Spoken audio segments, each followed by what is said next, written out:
Hoy es el turno del movimiento rectilíneo uniforme. Y dice que el movimiento rectilíneo uniforme es el movimiento más simple que existe dentro de la cinemática.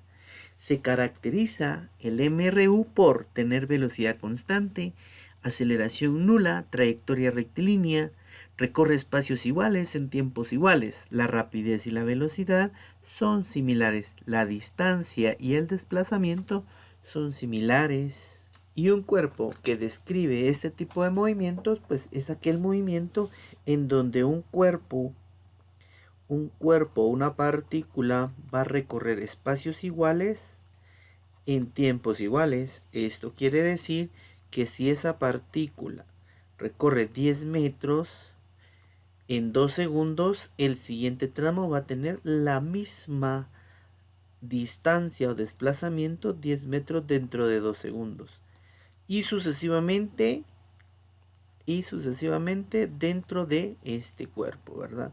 Quiere decir que siempre va a desplazarse 10 metros en 2 segundos. A eso nosotros le llamamos velocidad constante. Su cambio de posición lo va a hacer constantemente hasta que pues ya no exista el movimiento, y entonces esto implicaría que la aceleración es nula. Nos dice que tenemos aceleración nula.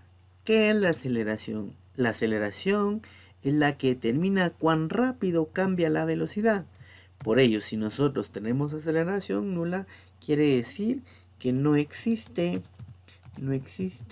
cambio de velocidad, ¿verdad? No existe cambio de velocidad. Eso implica una aceleración nula. Y en nuestro valor numérico, al lenguaje matemático, sabemos que lo nulo significa cero. Quiere decir que la aceleración en un MRU es igual a cero. Trayectoria rectilínea, ¿por qué? Porque describe una línea recta sobre uno de los ejes, en este caso el eje X. Esa es la trayectoria rectilínea. Recorre espacios iguales en tiempos iguales, lo que expliqué anteriormente, que eran 10 metros dentro de 2 segundos.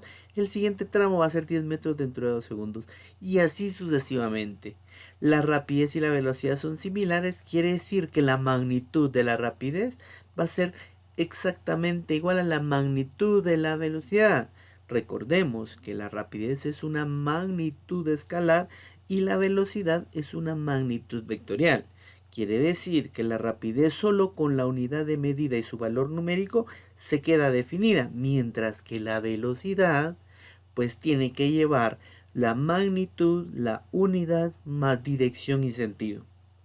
Lo mismo sucede con la distancia y el desplazamiento. Al ser un movimiento en línea recta, pues la distancia recorrida va a ser similar al desplazamiento recorrido. Por ejemplo, si lo vemos desde este punto, él inicia en esta posición y caminó todo este tramo hasta llegar acá. Entonces, si nosotros recordamos el concepto de distancia, que dice que la distancia es la suma de sus trayectorias, y tenemos la primera trayectoria que sería a los 2 segundos 10 metros, la segunda a los 10 metros y la tercera a los 10 metros. Esto implica que nuestra distancia del móvil va a ser 30 metros.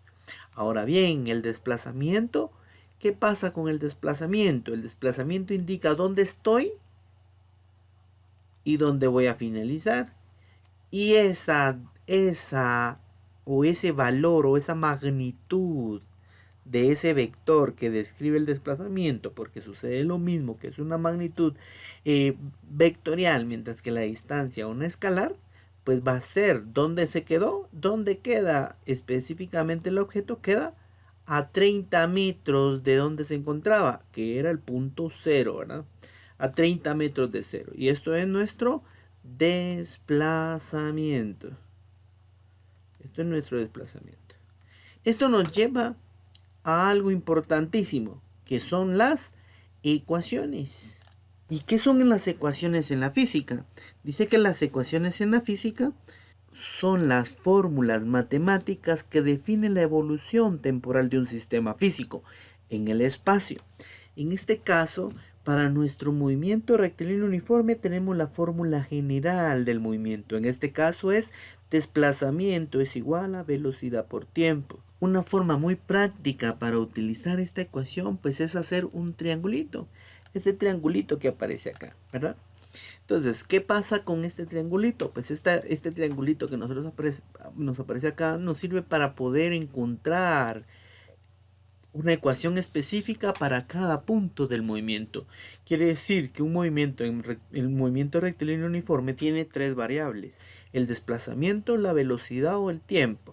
En este caso, si nosotros tenemos tres variables, esas son nuestras tres incógnitas que posiblemente podemos tener en un problema. Y entonces, si nosotros queremos encontrar, por ejemplo, la velocidad, pues solo tendría que tachar la velocidad. Y entonces me queda que la velocidad va a ser desplazamiento dividido tiempo. Si yo necesito saber cuánto vale o cuál es la magnitud del tiempo, pues tachamos nuevamente tiempo. Y esto me queda como desplazamiento dividido velocidad, ¿verdad? Y lo mismo sucede cuando yo quiero encontrar el desplazamiento. Pero con el desplazamiento sabemos que tachamos desplazamiento y me queda velocidad por tiempo. Y esas son las tres posibles ecuaciones que nosotros podemos tener dentro de nuestro sistema del movimiento rectilíneo uniforme.